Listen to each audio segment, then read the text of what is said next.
everyone. Welcome to Breakthrough Conversations. My name is Danielle Perry and I'm the host. I am so excited that you are tuned in today for another episode. And if this is your first time, this is a Christian podcast which features people of all ages, and they share a bit of their story about how God has helped them to overcome a difficult challenge, situation, or season in their lives, or maybe they're on their way to overcoming with God's help. And they do share authentically. Well, if you're back, then you already know that we are in the marriage series. And this episode, y'all, features a very dear couple. They are friends of mine. They are none other than Michael and Algenia White. And the title of this episode is Building a Spiritual Legacy in Marriage. I hope that you are ready to tune in. You are going to hear some gems, some wisdom gems from this couple. For those who don't know, Mike and Algenia and I go all the way back to our college years where we first met. We used to attend the same church at one point, and just to see how much we've all grown over the years is truly a blessing. And Mike and Algenia, I encourage you to just keep going. Your faith encourages me, and I'm sure it's going to encourage the viewers as they see all that you share. And a quick disclaimer, y'all, I was testing out a new camera for this episode, and guess what? Every now and then it turned off. So if you notice something visually different on my side of this recording, just know that that's what it was. So y'all, without further ado, here it is, episode 35, and this is part 1. I want you to enjoy and be blessed. And they are none other than Mr. Mike and Mrs. Algenia White. What's up, y'all? Hey. All the way from Texas. Yes. So thank y'all. Yeah. Thank y'all again for being on. It means a lot just to have couples come on, just to share a bit of their story, because I know that we can all glean from each other. And so thank y'all. And before we hop into the questions, just introduce yourselves and share a little bit about who you are to our audience. Sure. My name is Algenia. I've been married to this guy for 12 years now, right? Okay, 12 years. And we live in San Antonio, Texas. We have 3 kids, and we're both teachers. So that's right. That's right. I know, right? Thank you. When I said it right. Ooh, you could have told them your name. Mike White. Mike White, over 12 years, having a blast. But definitely enjoying the time and the path that God has us on. Definitely an exciting journey, to say the least. Yeah, absolutely.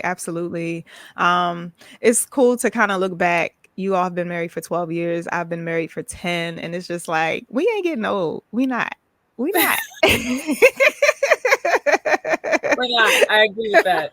We're just growing in wisdom. That's all, Well, we are going to go ahead and hop into the questions. I don't have a title yet, as I explained prior. I don't have a title yet, but that's okay. I'm going to come up with one by the end of this episode. And so we're going to go ahead and delve into the questions, y'all. First, I want you to kind of just let our viewers know how and when did you guys meet? Okay, we both went to Morgan State University. Awesome school, by the way.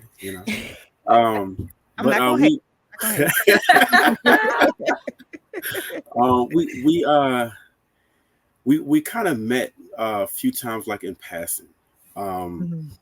We were both associated with different Christian organizations, so we saw each other from time to time, but definitely not in a season where we were like looking or available to talk on that level. But we just did Christian ministry for like on campus for a while. And over time we got to hang out like within our circles, and eventually we went to some events, and then we just saw each other a lot, but we just never thought anything would happen like that, because I was so focused on just trying to graduate at the time. Yeah. Trying to graduate, and then all the things God was doing, ministry wise on campus. It was amazing. then we went to an event, right, down in PG, right? Is that The what? Go-Go. We went Yeah, to yeah, The Christian yeah. Go-Go, Go-Go. right. Yeah, Christian We Go-Go. went. Uh-huh. Friday Night Lights. That's what it was. Yeah. We used to try to take people down there every so often to experience, some young Christian fellowship. Mm-hmm. So she rode down with me and a couple guys. And I on invited the myself. I I heard them remember. talking about it, and when I was in the world, I used to go to Go-Go's, and so I said, Yeah. "What? There's a Christian one? Hey, I want to go. Where's Right. it at?" And I didn't have a car, so I invited I'm just myself. gonna ride with y'all, okay? it's funny because I strategically had the conversation within Oh, here we earshot, go. so she would hear what was going on. I knew where she was from and stuff, but yeah, Yeah. so we went down there and had a great time. On the way back, just joking, talking and stuff, and I was so distracted, I didn't realize how fast I was going and ended up getting a speeding ticket, which I blame her for. So I was in the back seat, by the way. I wasn't in the front. I was in the back. My tension was a little off. So, long story short, I got a ticket, and he never let me forget it. Every time he was on campus, hey, him and his friends would say something about the ticket and how he had to go to court and the $300. Oh my gosh! Wait, $300 was it really? Yes, because he was driving like 100 miles per hour. Oh my gosh, Mike. Remember, I was in the back seat. So. Allegedly. Right. You're right. Once he saw the police officer, he slowed down. That's how he got 100. That's how the speedometer said 100. Moving on. Hilarious. Yeah, but yeah, we it was like a transition for me. I'm gonna speak for myself because I just never focused on like having a relationship because like that's just not where God had me. And I was just really just focused on at that time in the season just trying to graduate school. School was always tough for me. So I'm very close to graduating, and God's just kind of revealing like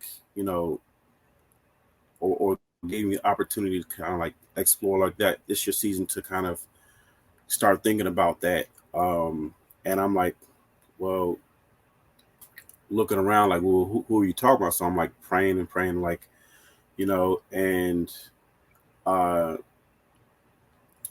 he starts revealing certain things to me, and I'm like, I see it, but I'm like, I don't really know. I'm like kind of like testing out. So we hang out for a little bit, hang out for a good summer. We both had internships in DC. We hung out, and God was speaking a little more clear and confirming things, and we just began courting, and for me it was brand new because I've like I said, I never really had like relationships like that. So we circled ourselves with some people like in our church that were already married, that kind of will give some wisdom and guidance, because we just kind of wanted to do it right and hold us accountable. Yeah. So we learned a lot of different things. I mean, we had people close to us that like kind of that was their ministry anyway.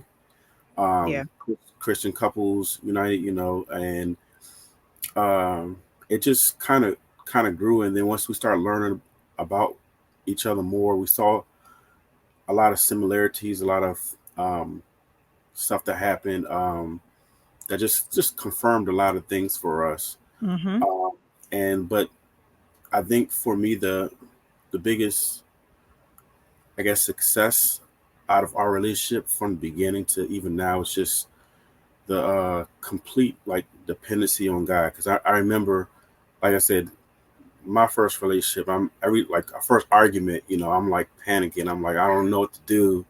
She's mad, like, and I'm like every single time I'm like, God, what do I do? What do I do?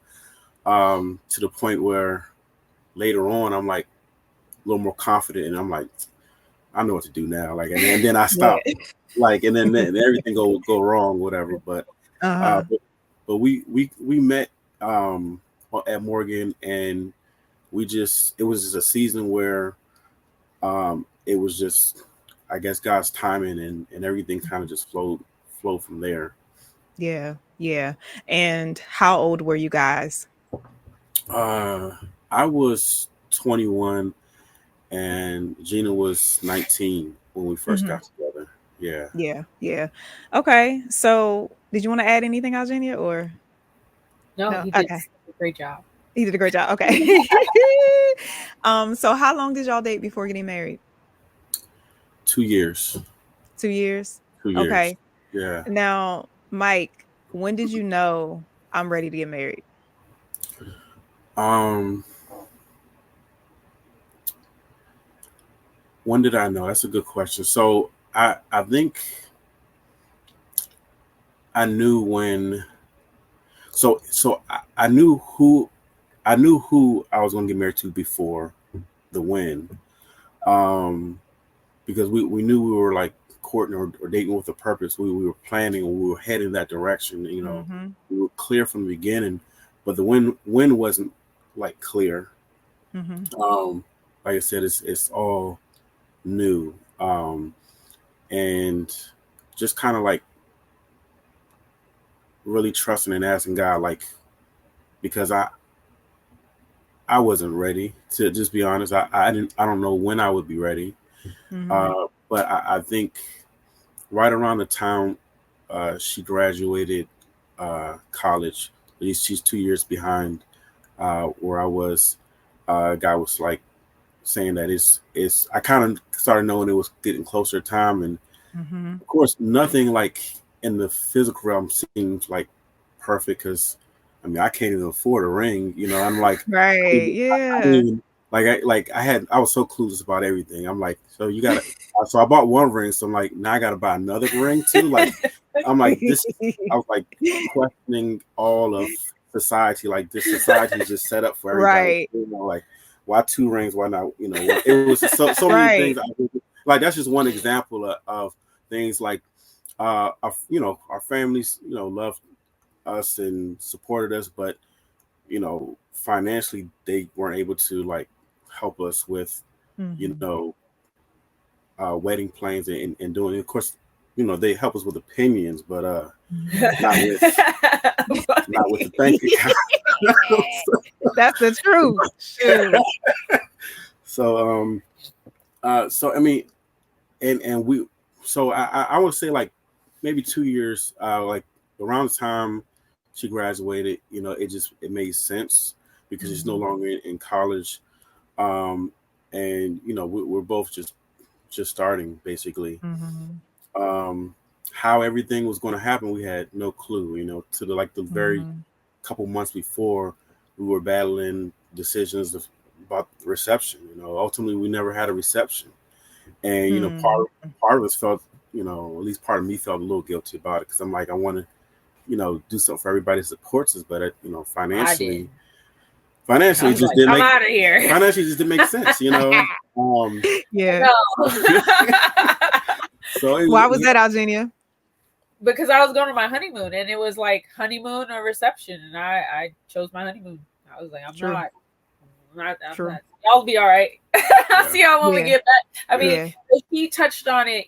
We courted and dated with a purpose, so we did not kiss until we got married. We didn't Mm-hmm. do. There was nothing, and we had Mm-hmm. Mm-hmm. boundaries that we had to have a very hard conversation at us being so young with Mm-hmm. each other about, okay, I can't be this close to you, or, Mm-hmm. maybe we can hold hands, but I can't sit in your lap, or, Mm-hmm. if we're going to be together and it's late, we need to have other people around, or just Mm-hmm. whatever it is. So we put a lot of parameters and boundaries. Kudos to Mike for that, because I probably would not have. And Mm-hmm. so we did that. And so by the time it came to get married, it was the day. No, Mm-hmm. I wasn't sticking around. Yeah, I know that's right. Look, we didn't held out for this long. It's time to go. It's time to go. Time to go. So Mike, I blame you for not kissing Algenia until your wedding day because you put that thought into Jared's head. And when he Mm. first told me, I was like, "We gonna do what? We gonna wait until when?" No, I was You're seriously welcome. You're welcome. caught off guard by that. I was like, okay, but I'm glad we did it that way, right? Looking back, but I was like, so I blame you. Yeah, you're But welcome. it's all good. It You're That's But funny. that's wonderful. I remember, for those who don't know, for those who are watching, we all attended the same church in that season when you guys were engaged and courting and all. And I remember there was this one night. I don't know if you guys remember, but it was no, not night. It was an early morning where Pastor Lawrence, he said, if you want prayer, come to church. And I remember he said to you, Mike, something like, it's time, do it now, or something along those lines when it came to, Mhm. I think proposing to Algenia. I don't think you had Okay. proposed yet. Yeah. So I remember that. And I was just like, and I told Algenia, because Algenia and I, we recorded her individual episode. And I was just telling her how it was kind of mind blowing from the outside looking in because of how young you guys were. Mhm. Yet God said it was time. Mhm. So, you know, for those of us on the outside, I think y'all may have been like the first couple married amongst that whole Morgan Towson I think we were. crew. Yeah. You know what I Yeah. mean? So it Yeah. was just like, whoo, all right. Hey, they doing it, you know? They doing it. So Yeah. but that's wonderful. I How was forgot. your wedding? I forgot all about that until you just said. Yeah. Yeah, I remember. Like when you Yeah. said it, I remember now. Wow, Yeah. that's It was crazy. like, wow, like God knows his timing is always perfect. I think so many times we look at our age, whether it's we're too young or we're too old, but God's timing is his timing. You know what Yeah. I mean? So and look, y'all 12 years in, so he knew what he was talking about. So so talk about your wedding day. What was that like? You kind of hit on it a little bit with not having a reception, but just what were your emotions on that day and you know all of that? What was that like for you guys? You want to start? Yeah, sure. I think you have to go before the day, because the day is like a culmination of everything that you plan. Mhm. So honestly, the actual day to me was like pretty short. I remember, I think you stayed with Jared, right? Mm-hmm. Yeah, and then Yeah. I came to church and got my makeup done. My hair had already gotten it done before then, but Mhm. the huge part, which is the hardest part, is the planning that we did before that. I asked one of my really good friends to like kind of, this is what I want, because I'd never really thought of having a wedding before.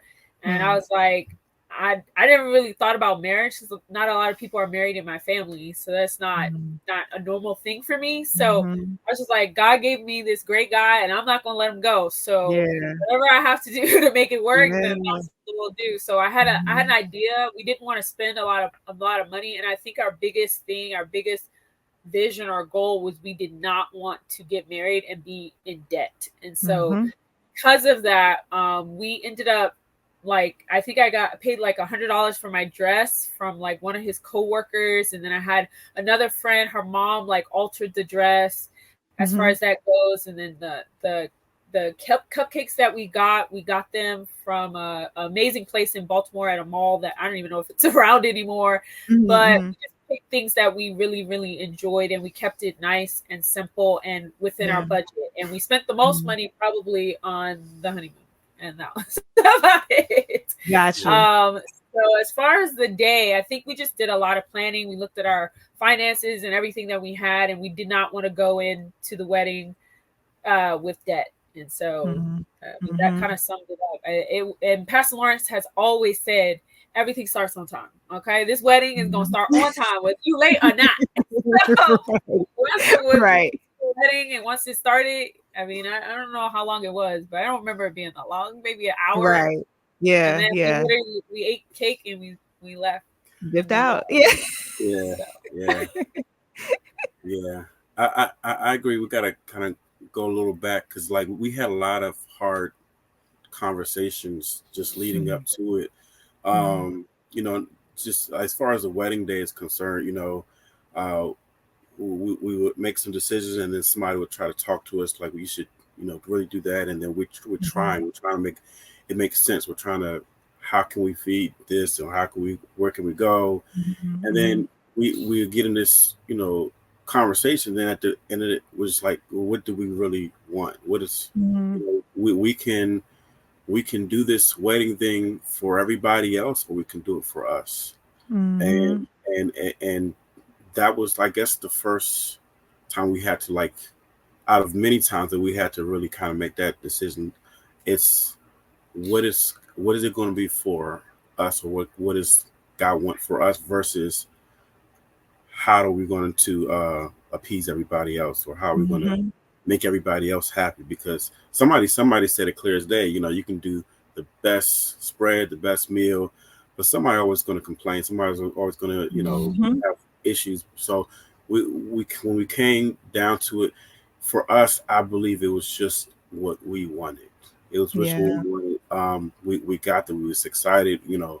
Um, to we're waiting for this day. We haven't lived in the way where we've, like, seen and done everything. So it's like we're really anticipating, and excited for it.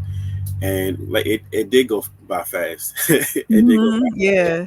Um, you know, and everybody that was there, I was, genuinely happy for us. Mm-hmm. Um, some didn't know where we went. Like, we walked out the door and we were gone because there was no Right. Where they go? We said, They coming back. you know, so we're headed to the airport, but it's just starting a whole brand new journey. Mm, And everything from that point, we've known that we did everything right. No guilt, no regret. Just mm, a whole brand new season of just, and what is God going to do next? mhm. Um, so I Hmm. mean, it's hard to talk much about the day because it's so, like, the day was like blurred. Quick. Yeah. It's so quick. But we didn't have any debt from it at all, so we're not looking at that day as anything negative or anything that Mm, held us back. Just good memories. Yeah, mm. I think Mike That's so, said it good too. yeah. Yeah, Yeah. it's a culmination of Mhm. everything that we had worked on and did the two years. Because once we got engaged, it was 5 months. That was the other thing. We didn't have a lengthy amount of time to plan a Yeah. wedding.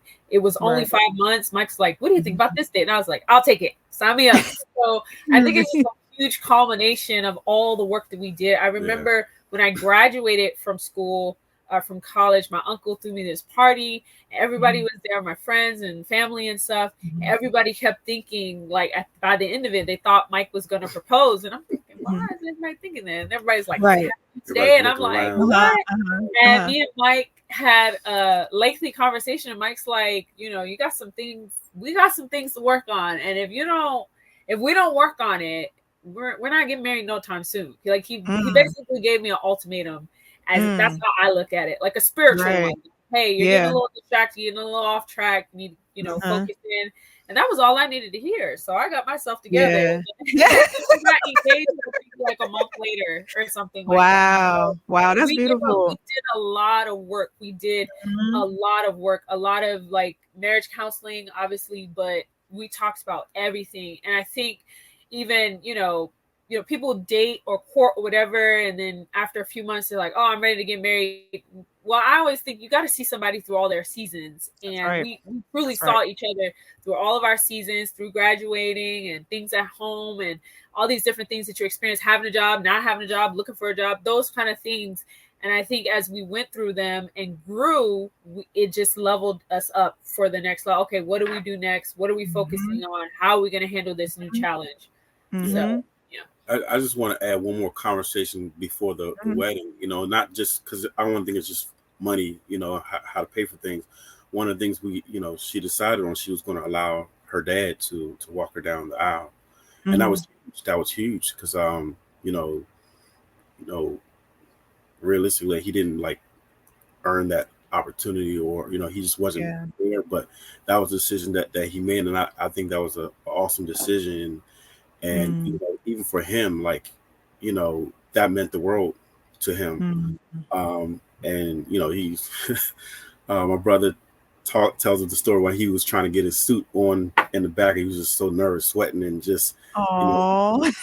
he truly, like, loved being there. And it was, so it was more than a month. It was so many other decisions and Mm. conversations being had, and the wedding day was just the result of all that work. So that's beautiful. Algenia, I'm thinking about um, just some young women that I know who have struggles with their relationships with their dad. So can you kind of really quickly just speak to what made you um, just still want to give him that opportunity despite the lack of relationship that you had with him? I would say the Holy Spirit. I'm not even gonna lie. I think like I barely remember the conversation. I didn't talk to my dad often. He was not even in my life. I didn't grow up with him, nothing. And so for me to one, even get him on the phone long enough for me to not be upset about something random he said, and then for me to offer that to him, it was the Holy Spirit. That's the best way that I could put it. But I think at like, that 5 months that we were engaged, like I said, I kind of like shifted spiritually where I was like, I gotta seek God on every single thing. And because I was doing that, because I was in that mindset, I think that is what helped me even to open that and be open to that. I think when we even walked down the aisle, he tripped. I was like, wait, Oh you yeah. have one job. That's okay though. That's okay. It's okay. I was worried. Y'all know what I was worried about. But but just to hear that it was so special to him, and even that he showed, I didn't even know if he was gonna show up. Because Wow.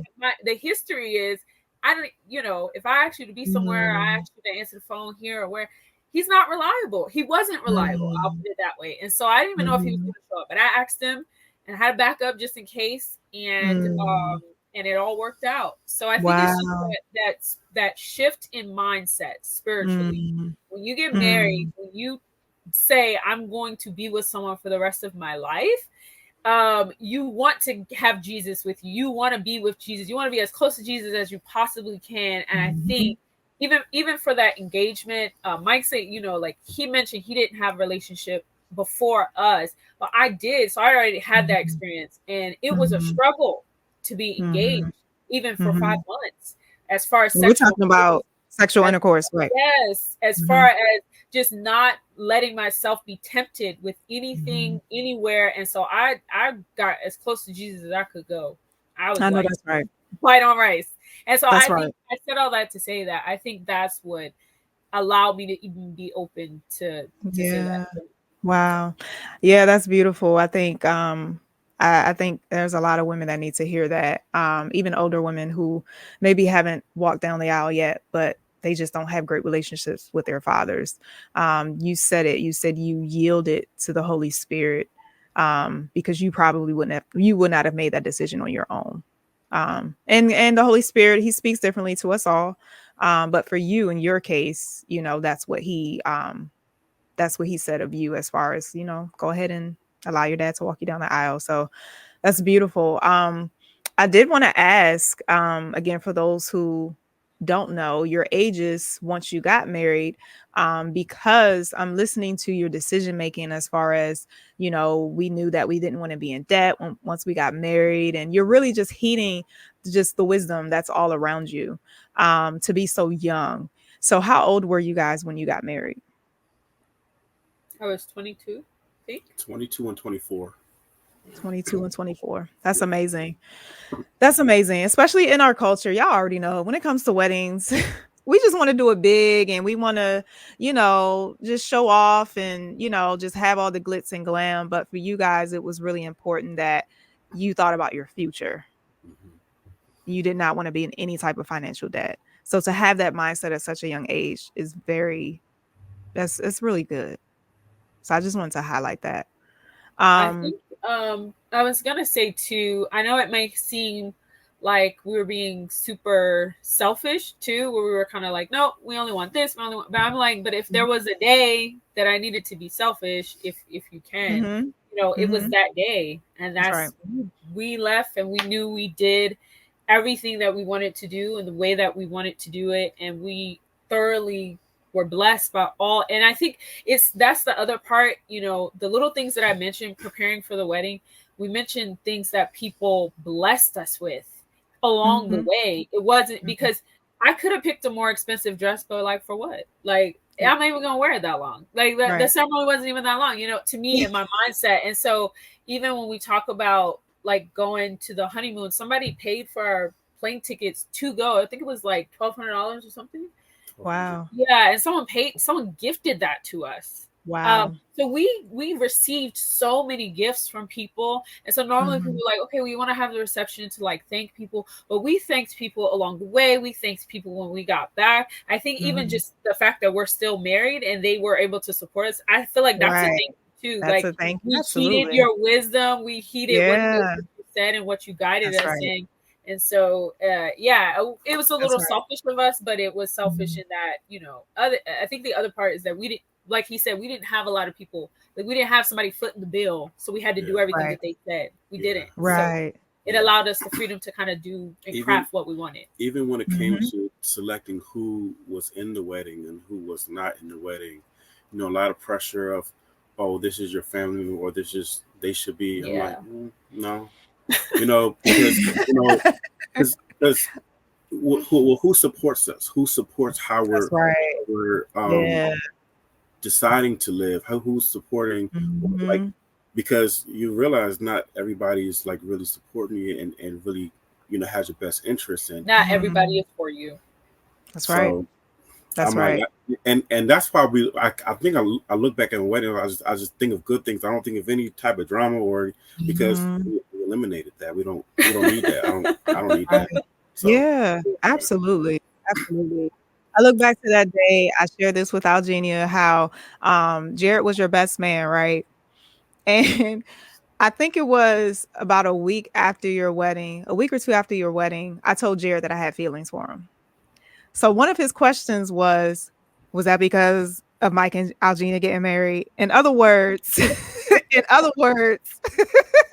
you got wedding fever or something? Like you just went to a wedding and, you see me up there and you're just kind of like all googly eyed because you're at a wedding. And I was just like, no. Like I had to tell him, no, it's not it. I'm about to tell you some. I'm about to tell you some stuff off air because I'm trying to put my brother in glass right now.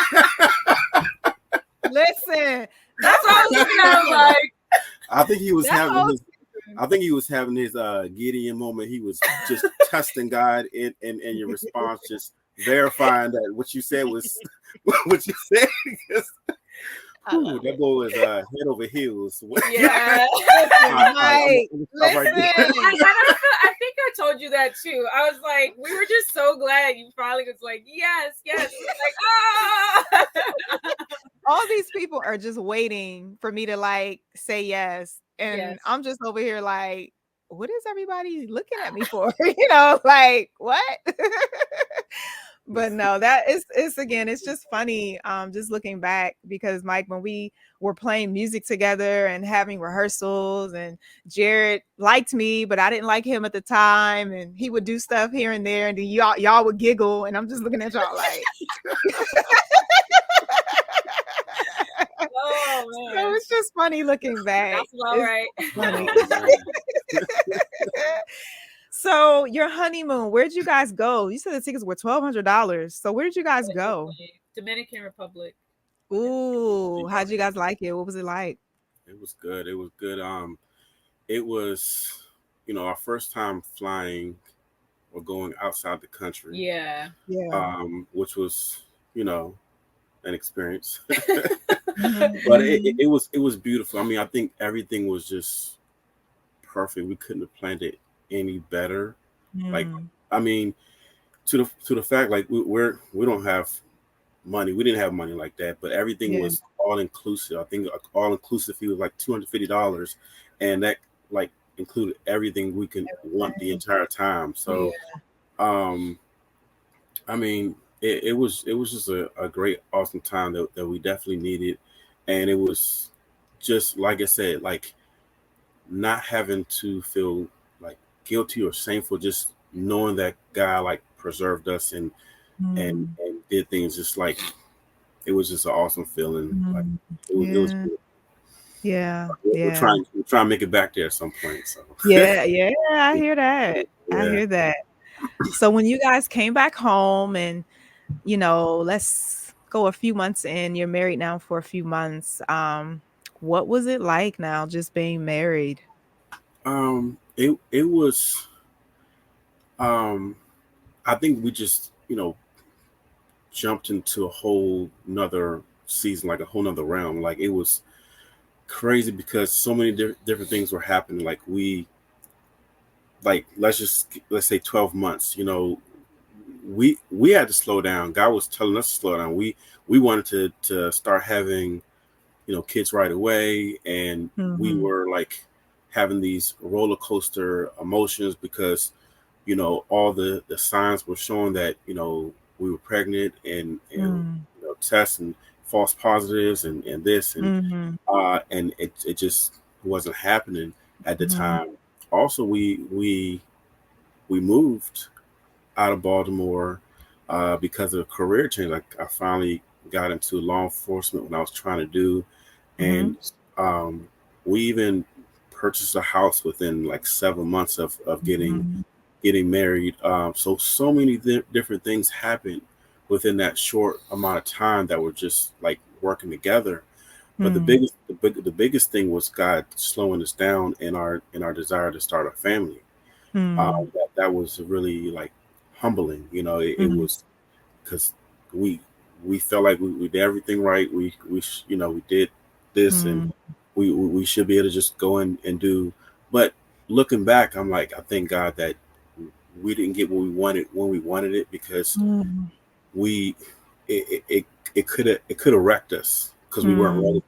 It could have wrecked us. We weren't ready at all for that. Mm-hmm. We had a lot more challenges to face A those lot first of growing up to do. first couple years Mm-hmm. of of marriage. Just like the fairy tale kind of ended, and we had to kind of deal with like real life The stuff. real Yeah. work begun. Yeah. Yeah. Um, but yeah, Yeah. a lot of different things happened. She became a wife to a police officer, where she has to worry about a lot of different things. Um, she transitioned to doing hair full time and getting out of retail, which meant the financial security wasn't always there. So Mm-hmm.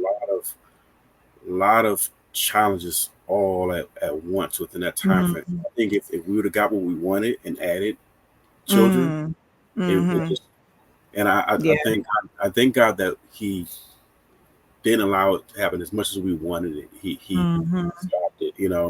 But Mm-hmm. yeah, we had a lot of growing to do. It was like a make or break, you know, season for a lot of different reasons. But Mm-hmm. at the end of the day, it caused us to grow a lot more Mm-hmm. Yeah. together once we did that. Yeah. Mm-hmm. Mm-hmm. I Did you want to think add? I think if I was to touch on anything, it would be, what we discussed, like legacy.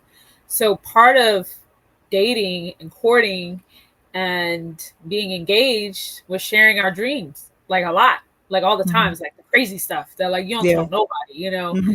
And we truly wanted to have a large family. That was something we shared when we first started talking to each other. When we first Mm-hmm. decided we're going to court and we're going to get married, and we wanted to have a large family. We knew we wanted to have something to leave for our kids. We knew that, youth and children and things of that nature, that was more of our ministry than anything Mm-hmm. else. So Mm-hmm. when we do get married, when he says we did everything right, like this is, it's been on our heart since our relationship has begun. And so Mm-hmm. when he says, we, like, this is something that we really hoped for, we wished for, we did everything right, we went through the steps, we kept ourselves, and God kept Mm-hmm. us, and we stayed pure, and Mm-hmm. then we go and we get married and we're like, but where the babies at though? Like, Yeah. I don't understand, Right. it shouldn't be this hard, Mm-hmm. Mm-hmm. and but it was really hard. And Mm-hmm. I think another huge thing that happened once we got married was that we lived together. And Mm-hmm. before, you live with Yeah. guys, I left by myself, and you didn't Yeah.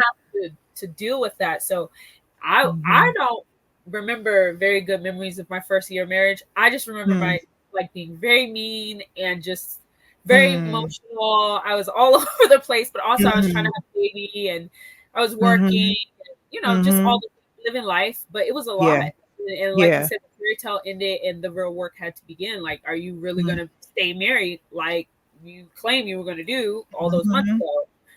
So, yeah. Yeah, I can just, I guess, testify or agree with the fact that if I can name any year that was the hardest, it was my first year of marriage. Not that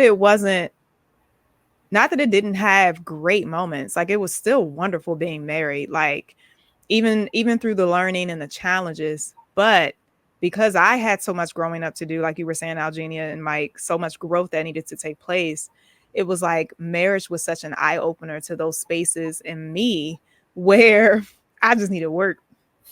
So it was a lot of uncomfortable moments, a lot of conversations that took place that were like, I don't want to talk about this, but I'm married. I'm married now. And if I want this to work and I And no want to going go back. right, I got to talk about these things that are hard to talk about. So I can absolutely agree with that. So at what point for you guys did things begin to kind of take a turn? Was it when you got pregnant with your first child or was it before then? It's a good question. Here's a good question. Um, we I think we went through a lot of up and down seasons, because it took, whew, man.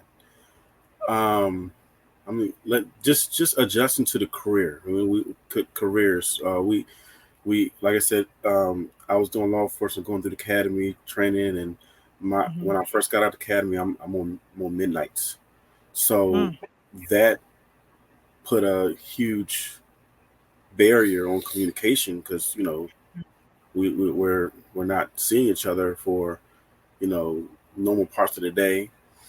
Um, I don't know. It's tough because when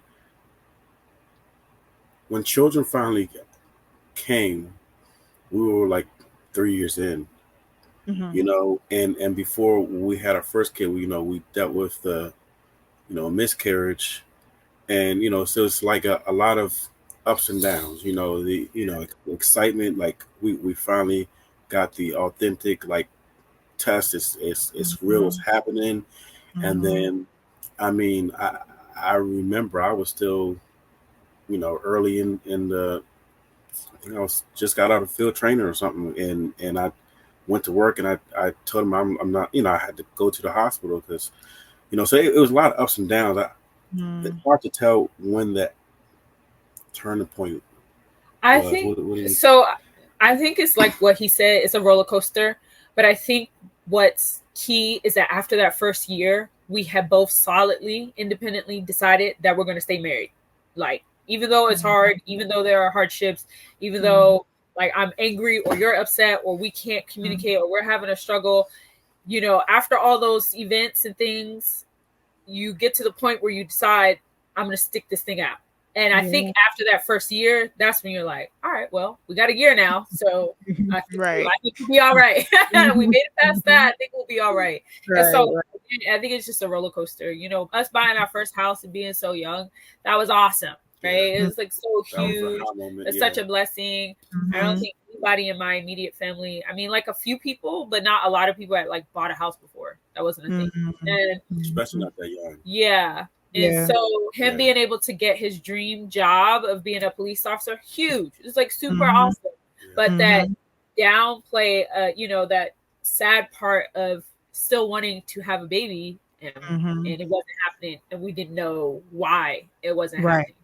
And then we did get pregnant and then we miscarried. And it was like, what in the world? It finally happened. And like, what did we do wrong? What's going on? And is it the schedule? Is it my job? Is it this? Just questioning everything that you had put your faith in. God say, okay, you got to believe. So we keep believing, and we believe by faith. We're going to get pregnant. This is the vision that God gave us, and I'm going to believe God no matter what. And then it happens. You're like, okay, wait a minute. I said I was believing, and it's still not here. Okay, so I think that it's a roller coaster. You have to fight through a lot of doubt, like and like constantly you have to fight because God spoke to us about like legacy early on, like we were still spoke to us about that, and you know, not saying that you have to have kids, but it's like legacy is like your, you know, you think about passing down stuff to your kids and things. And one thing that we noticed, especially in Black community, is like it's so common for, you know, the one generation to not set up the next generation properly. So you'll hear, you know, well, I had to struggle, so you should have to struggle. Yeah. You know, a lot of these things, and I just like just had this vision of like, or just seeing other cultures, like, why don't we learn how to, you know, have our children start where we left off, or like pass the baton, and so they can continue going further and further. You know, we've already have certain things in our history that prevented us from being where we should be. So why are we stumping ourselves? So it's like, but then when we're like, we're doing things right, we're doing things like we're supposed to do, and then the promise, you know, it's hard to see, or it's literally dies, you know, and doesn't come through. And it's like you have to fight through a lot of the doubt on a regular basis, to kind of push through and move forward. So I think when we finally did have our first kid, that was a game changer for us. And, you know, even while we were having him, we were still, so many other things happened at the same time. We bought our first house, but we only lived there for 2 years and moved out and rented it out. And we did that for the purpose of being able to buy a second house. So again, we're going down different paths that our family hasn't gone, and they're looking like we're crazy. Like, well, you already have a house. Why are you renting it out? Why are you renting somewhere else? So, you know, it just doesn't make any sense. You know, and it's like you don't necessarily have the guidance, or you don't have the mentor. You don't have the one that's showing you. You're really going off of trust in God and the Holy Spirit. You know, we rented our first house. We did the housing authority Section 8, you know, which we wanted to help people and stuff. We're in the meeting, and we're the youngest people in the room. We get through our inspection. They're like, we've never had a house pass inspection the first time that you would come through. And our house was not a new construction. It was built in 54. It's old house. And we went through the process, and piece by piece, and God's just like showing us different things to do, because we don't have a roadmap outside of what God is leading us to do. Because nobody in our family's doing that. Nobody in our family's thinking that way. Or even the fun to do. Yeah. I remember I answered the door one day. Somebody knocked on the door. I don't know who it was. And I answered the door, and they're like, "Yeah, are your parents home?" What do you want? You know, like, so like we were young. I was like, bruh. You know what? Funny. Whatever you're selling, I don't want it. Just keep going. Right. Right. Yeah. But I mean, I think even when we got pregnant too, I was sick the entire time. Like, I literally would throw up all the time. And we never really been pregnant, so we didn't know. So it was really hard for me to be sick a lot. I mean, obviously I was pregnant, but I just, you know, they're like, oh, it's fine. You know, after your 3 months, you'll be fine. And, you know, everybody's giving me advice. And that 3 months came and went, and I was still sick. And then I gained like so much weight. I think I gained like 40 pounds, 50 pounds. I mean, yes, okay, I was carrying a baby. But again, these are new challenges. These are new things that I didn't know. Nobody told me about, and I didn't know what to do. And so I'm emotional all the time. And Mike's like, oh my gosh, what did I get into? So that's just to describe, you know, sometimes God may give you a promise. I mean, look at Abraham. God said, you're going to move from your family, and I'm going to give you children as numerous as the stars. And years later, he's still like, yo, where they at? You know, so it's just one of those things. God may promise something, but there is a road that you might have to go on. And when you finally get that promise, it might not even look like what you think it's supposed to look like, because you got, right? So it was crazy. Being pregnant was bananas. So when was Stephen born? I think y'all were 3 or 4 years in? Yeah. About 3 years in. 3 years in. Okay. hmm So talk about that. What was that like now having your child, your first child? I mean, it was awesome. I remember still working midnights. I still remember, like, you know, we were about by county agency working 2 different counties. So I had to, I was like, whenever I got the call, Mhm. lights and sound, we there. We're gonna get there as quick as possible. Um, so just anticipating, when he when he was gonna come. Um, we were still kind of in a temporary place at the time. We had a house, but we rented it out. We were renting somewhere else, and then we just Mhm. didn't know how long that was gonna last. But you know, you, we were just so ready for that day. And Mhm. I don't know, it just made those first couple years all worth it. In Mm. um because you almost forget about, like, it's hard even remembering, like, all the struggle from before, Mm. because Mm. that made it so much worth it. And it's hard to remember all that stuff back there, but just knowing him now, like our son now, Mhm. he's amazing. He's Mhm. 8 years old now, and Wow. I'm not, I say, I'm like, the last couple weeks I was a little sick and wasn't feeling well, and first Mhm. thing he does is put his hand on me, start praying for me. Like, Aw. this kid is awesome. This kid, like, really really loves Jesus, really has a relationship, and it's awesome to see. It's like Yeah. really authentic. It's not just like I can recite some Bible stories, or recite some scriptures. Like, this Mhm. kid, this 8-year-old kid, truly has a relationship with God, and this is the kid that we, like, prayed for, fasted for, Yeah. and Yeah. for him here. So it's hard to, like, think all the way back there, because this kid is Mhm. awesome. You know, Yeah. he Aw. is. I could brag Aw. on him all day, but um he got recognized for gifted and talented. Yeah. Um, Okay. he's, and his thought process, and sometimes it causes some tension, you know, some stuff that I'm trying to tell him and stuff. But yeah, when he came, it made everything just clearer. It just made everything Mm. better. It just made everything more real. Mm. I think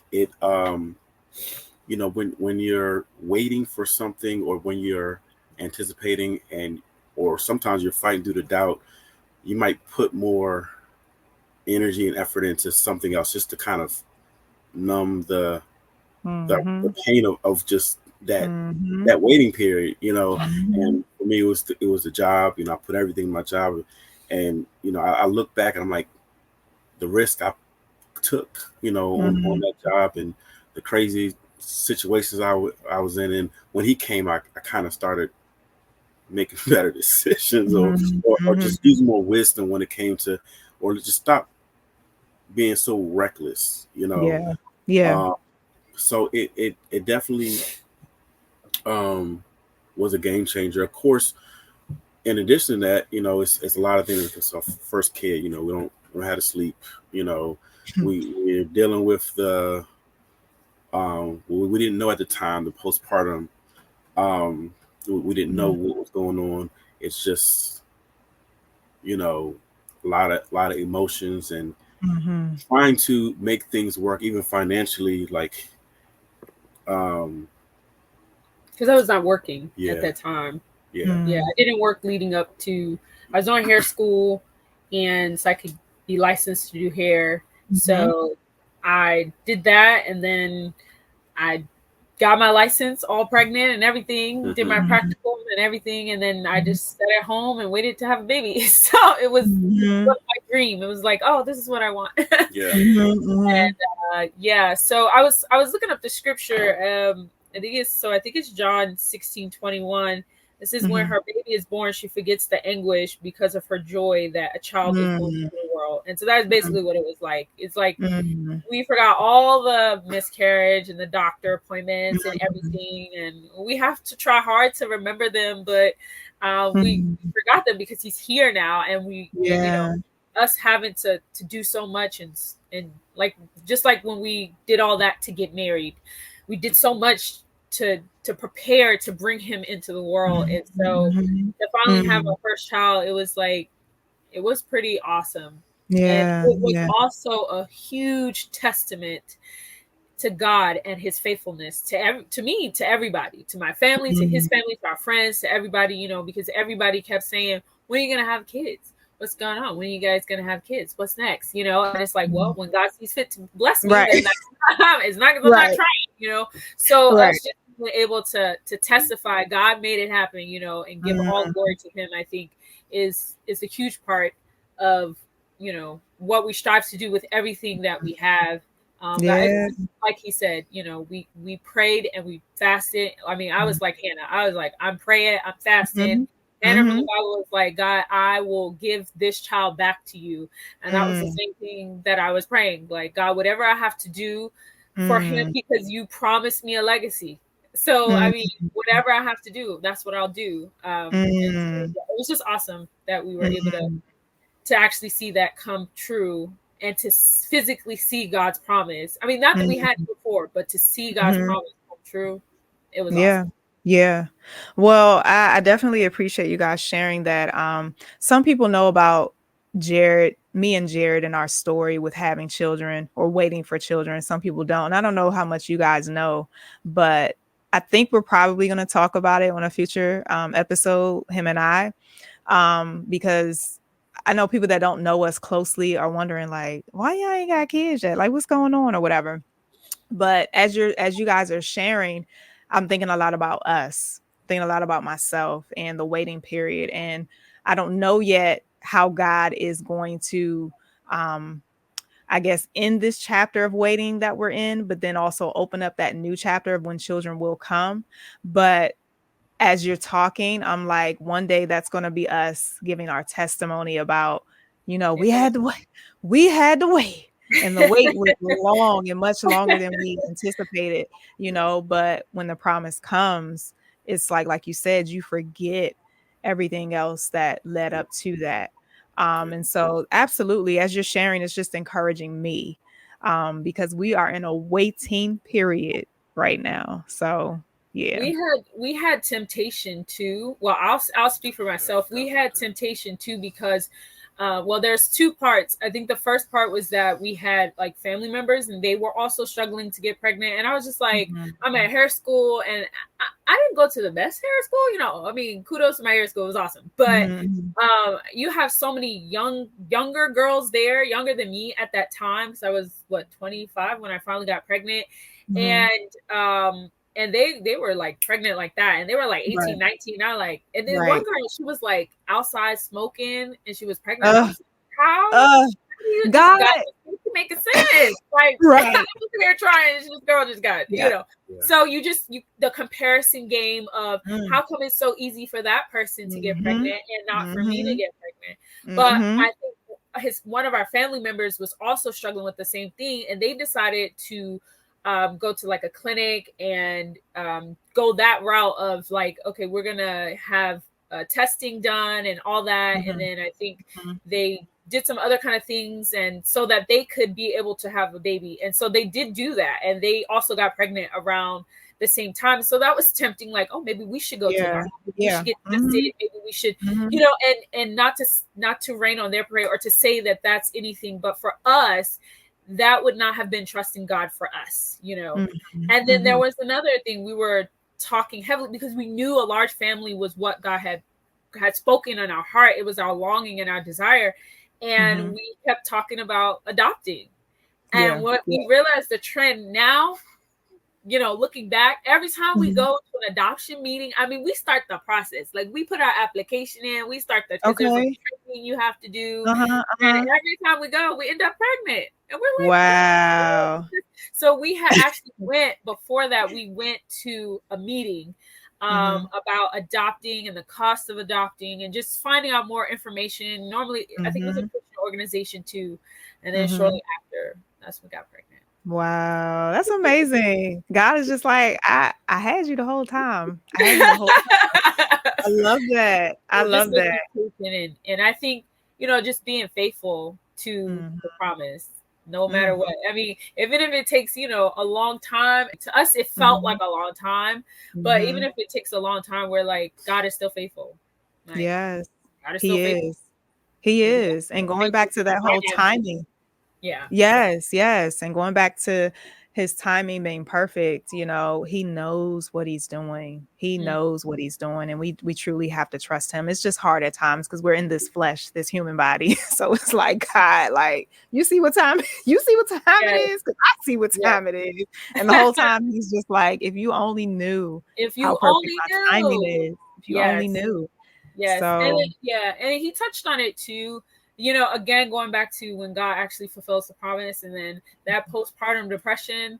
I mean, again, if we had gotten pregnant right when we got married, I don't think we would not have survived. I just don't think there was any way. And the Yeah. effect it had on me, I didn't even know that's what I had till a couple of years later. That I was like, oh, that's what that was. I just remember being so mad. I was so angry. I was so like, I was mean. I was meaner than when I was pregnant. That's how, like I leveled up, but like the wrong way. But Right. again, he worked midnights, so I would be up all night with the baby. Yeah, yeah. He would not sleep, and he would get home, and then he would sleep because he has to go to work, because I did not work. Well, I worked, but I didn't get paid. I should say that. I worked because I was at home, and so in that postpartum, it was rough. It was rough. But yeah, I didn't know that's what I had, so I didn't understand that there are resources, or even to just pray about that, even to just beseech God about it. I didn't know. I was just angry. I was just upset. I was angry, and I was like, all I kept thinking is, you did this to me. Like, you brought this baby, and that's I was seeing red for a while. And so a lot of times with postpartum depression, they'll say, well, do you want to harm yourself? Do you want to harm your baby? Do you want to harm? I'm like, I don't want to kill anybody. Okay. I'm just upset. And I don't know why. Yeah. I understand. Right. And nothing's making me happy. And so I'm not even sure. I mean, God just covering us, just kind of carried us through that. And then we ended up moving, right, to Charles County. We bought the second house. Okay. We bought our second house. We still had our first. Okay. So we bought our second house. And I think that change in the environment we were in, not that it was bad, but we just changed spaces, and we moved a little bit further from his family and my family. And so I think that had a huge effect on that too. Got you. You have your first kid, and Algenia, you were describing all those things that you were going through just emotionally and how it was hard. But at the same time, you guys were just so grateful for the promise that God had just given you guys, right? So at what point did you guys you said you were in Charles County. What point did you guys decide to move to Texas? Were you pregnant yet with your second child, or did your second child come after Texas, after you moved? I can't remember. God revealed it to us like right after our second child was born. Like 6 weeks. She was like 6 weeks. No, she was 2 weeks. She was 2 weeks. Wow. Fresh out. We were at the funeral. My aunt had passed away. Yeah. My grandmother's sister, and she was like a grandmother to me as well. We were on the way to the funeral, right? Or on the way from. We were on the way from the funeral, right? So, okay. So you tell I just remember vividly, like we were at Aunt Lois's funeral, and it was at a church I've been to a few times in DC. I don't remember the name of it, but I've been there whether it was choir performance with my high school but I remember when I was sitting there, I remember my grandfather preaching at that particular church. I remember sitting in the back with my dad, watching my granddad preach there, and it's just like being there just brought back so many memories of me in my childhood. The few times I was able to hang out with my dad, but God spoke like clear as day while we were in the service. He said it's time to move. It's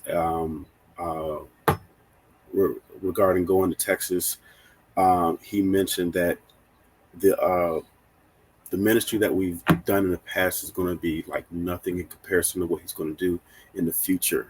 Mm. That part right there like blew my mind because I'm like we did campus ministry, and to me, ministry wise, that was like the mountain top peak Mm-hmm. because we saw some awesome things happening on campus. Like we had like kind of like a revival. We had a 24/7 prayer tent. It was just so Mm-hmm. many things we just got to see God do on campus. Mm-hmm. And then we graduate, and then you go to work, Mm. and then you go home, and then you pay your bills, and you just get Mm-hmm. kind of in this cycle of life. And it's like Mm-hmm. you go to church and you do your thing, but it Mm-hmm. just wasn't anything in comparison to back in college when we were doing all this awesome ministry. And it's like Yeah. all your only job was to go to school and get good grades, and I Right. halfway did that. I halfway did that, Mm-hmm. but but you know it was like a lot of other things going on at the same time, like a lot of things happened within my job, the police department, and the fact Mm-hmm. that my like this time I had a girl. It was like completely like Mm. different, Completely different, right? Yeah. completely Yeah. different. I'm like, I I slowed down. I made better choices, took less risks, did less Mhm. less That's what stupid. girls will do to you, huh? When my son came, but when she came, I was like, I can't do this anymore. Mm. I can't. Mhm. It was like I know a lot of people do it. Mhm. But when when the kids came, it's like my desires just went away like more and more. Like this law enforcement was like my dream. Like that's just what I Mm. really wanted to do. Mhm. Um, and as the kids started coming, it's just that just was starting to fade away like Mm. more and more. So when she came, um, I was kind of working intermittently because I was, FMLA leave, but God spoke clear as day. And I had a, sergeant that was super supportive, but then transition happened and I had a sergeant that was complete opposite. Mm. So a lot of strife, and it was like a lot of different things outside confirming that this is it. Mm. It's time to move. And we had no plan, no idea how it was going to happen whatsoever. All we Mm. knew is that we were told to move to Texas. I had a brother that's here, and he's supportive. Yeah, he'll help us out transition. But I'm like, Mhm. where am I going to work? What am I going to do? Like, we had Mm. no answers to anything. And within 6 months, we were in Texas. Within 6 months, Wow. Y'all just be moving we by faith. we had no clue. Like we didn't even know when we were going to go until like 2 weeks before. It was like, well, we can just Mm. drive down, and we can get a pod for the rest of the stuff. We have a Mhm. whole cost. Everything's not going to fit. Whatever fit in the pod goes. Whatever doesn't fit doesn't go. Mhm. Uh, Mhm. I'm still in real estate at the time, so I put for sale sign in the house. We pack up the house and we drive to Texas. Drive to my brother's house. Mm. And by faith, we hoping that the house sells. We don't know. Mhm. Right. But And that was a directive from God too, to sell. We still had two houses, yeah, so we still had a rental, and we still had our house. yeah. And knowing Mike, he would have kept Mm. both of them. I didn't We want just would have rented out both of them and just to been in sell the Texas. house. But God fit to sell the houses and Yeah. pay off debt. I was a Yeah. teacher, and so even though I worked, I was on FMLA, but I mean, Mhm. I was off in the summer. And Mhm. then even to backtrack before then, it was Mhm. a struggle. I mean, another trying part of faith, trying Mhm. to even get pregnant again. And that was not necessarily our intent. Again, when we talk about legacy, it was more than one child. It wasn't a one child. When we first got together, we said we wanted to have 12 kids. Well, That was before I birthed the Dang. child out of my body. So I didn't know what that was. But we were like, we still got a lot more to go. So Right. okay, we got the first one. All right, that's good. So now they should just be coming. And that's not what happened. Right. We had another miscarriage. It took like 2 years, maybe 3, 2 years. And then I got pregnant again and I miscarried. And then it was another year before I even got pregnant with Abigail. So that was another experience of just going through. I had to get to the place where I was like, okay, if I only have one child, that's enough, God. Thank you for what you gave us. And so for us to finally have her, or even to have her, it was like, wow. Like Another wow. There's nothing we can do, literally nothing to make God's promise come true, because it has to be God, because we have no control. That's what it felt like. So we used to have both our houses. We had just had a girl. This is our second child. I was on FMLA, but I was a teacher, so I was going to, go back to work soon if we stayed. God spoke that 2 weeks later. Yeah. It was 2 weeks later. And then in that time span, I even said, if I move to Texas, I need to visit a few more times. I've only been in Texas once in my whole life. Because I didn't even fly on the plane to a whole lot of places until I met Mike. And he's like, oh, okay. He opened up a whole new world. He's like, oh, we're going to take trips on the plane. And I'm like, that's new. Okay, I like it. So I only been to Texas once. I said, I need to go a few more times. And so, yeah, she was 2 weeks when God said. And then I think the next month, in March, she was like a month old. We went to Texas. And then 2 or 3 months later, she was like 5 months or something. We went back to Texas to visit again. And when we went that next time, we had like found a home that they were developing. Put down an offer on the house. Yes, we did like just in faith. God told us to move, so we're trying to get ready, so we have something to say. We never bought that house. Just it didn't work out. It didn't work out. It didn't work out. Okay. So yeah, so that's just the background, for that. But yeah, God told us. Yeah, I mean, it was so many things going on. It kind of like just confirmed that we were trying to like, all right, well, we were trying to figure out where we were going to put the kids in the school, daycare. We literally couldn't afford it. Like, she was teaching, had her hair business. I was doing the police department. I was working overtime, and I was doing real estate at the time. We still couldn't afford it. It was so expensive, like living in that area. It just was, and so it was so many different things, but just confirming what God had already said. But only that stuff confirmed it. Everybody else was like, no. Oh yeah. No, you just had a baby. This is like, in my family, we don't have like a female kids, or even there's not a lot of females, mostly males. And they were like, no, you're not going anywhere. What are you talking about? His real estate all of a sudden took off. Like he started selling and buying, like having a lot of clients. Everything started going well, so it started. His job started to go better. Like it's like, wow, move, everything was going great. Everything was going. Everything else that you would think would be the thing to tell you to do, no, it's just started going well. And I remember his dad saying, everything is going well now. Like, you still gonna move? And Mike's like, yep. God told me to move, so I got to move. It's time. Yeah, you got to see what people really thought, and it was really eye-opening for us. But 2 weeks before, we didn't know how we were gonna get down there. We drove down there, and we left early. We left, right? I think. Did we leave early? Earlier than we planned? I don't know. Okay. It was sometime during summer. But yeah, we got down here, and that last trip we made all these plans. Well, since we're moving here, we're going to live in this house. We put off brand new construction, this great area. We planned for this, we planned for that. We got down there, and nothing went according to our plan at all. It took 4 months for me to find a job. Wow. Very, very humbling. Because I knew I wasn't trying to go back into law enforcement. So trying to get something outside of it, I'm like, I'm overqualified for this, overqualified for that. I'm like, we couldn't afford to get that house because I couldn't find a job in time.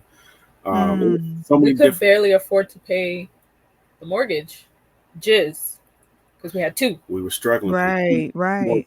Because at the time, one house finally sold, And then the next house finally sold, and it's like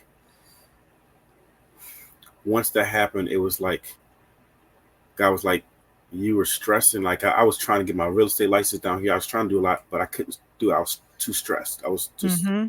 overwhelmed. Mm-hmm. Like I was like, you didn't even need to work that whole time. Like Mm. we sold the houses. We paid off every single penny of debt we owed. We paid off everything. Student loans were paid off. Car Cars. notes were paid off. Any and everything. Wow. We had stupid stuff on that we owe, like Mm-hmm. timeshare paid off. Everything paid off. Mm. We didn't even need to. I didn't even need to work those 4 months. You know, Wow. Wow. we completely started over, and it was like we could breathe. One Mm. job, she had one job, I had one job, and we can enjoy our days off. We don't have to work. Mm. We don't have to. We don't have to. Mm-hmm. We get to see that some people that we thought was for us weren't for us, and Mm. God was able to separate us from those people that were secretly like against us or Praying for our sabotage. Mm. Like, downfall, basically. yeah, Mm. it was a lot. It was a That lot was of hard. yeah, and I had my brother and his family, but we still felt like by ourselves or like isolated. But Mm. that's where God wanted us. Yeah, That's where we that's needed right. to be. Um, we're talking about legacy, and it's a time where God just has to remove you or separate you, so you're not Mm-hmm. bringing in what you're not supposed to be bringing in for Mm-hmm. your brand new thing. So we Mm-hmm. we we uh we bought our house um, within that year. Um, very During COVID? during COVID. During COVID. During COVID, yeah. Mm. COVID happened shortly after we got here, and I just think about what if we had hesitated? What if we had doubted just for Mm. a couple of months? What if we just said, what if we Mhm. just wait till we perfectly ready, everything's perfect, and we would have not Hmm. made it here probably. Mm. Just we Wow. missed that window of opportunity. Um, Mm-hmm. so I think that in itself um, is just I know we're talking about legacy, but it's like if you had asked me like what do you want your legacy to be, it's like I don't have a clear answer. It's like I have to like rely on what is God creating our legacy to be now. Ooh. Mm-hmm. Because like what Mm-hmm. I'm seeing now is completely different. What I would say like something like financially stable or something just more materialistic. Like that's Right. my original idea of it. But when That's I your idea of it. my idea, yeah. Right. But when you get to a place where you just completely like trust God and you just I would say I would say I want that to be part of my legacy. And I see that in my kids now. Like when your kid's 8 years old and your kid is just completely like loving Jesus already, Mm-hmm. that Mm-hmm. right there is more of a legacy than, oh well, Mm. That's they got good. money in the bank and they don't have to worry about college, or they don't have to, that Mm-hmm. just the fact that they know how to they know God, they know how to trust him, and just that's so much more at this point. Mm-hmm. And that's not what I was even aiming for. That's Yeah. Right. Right. only Right. a product of us actually trusting God with, you know, doing what he told us to do, basically. Mm.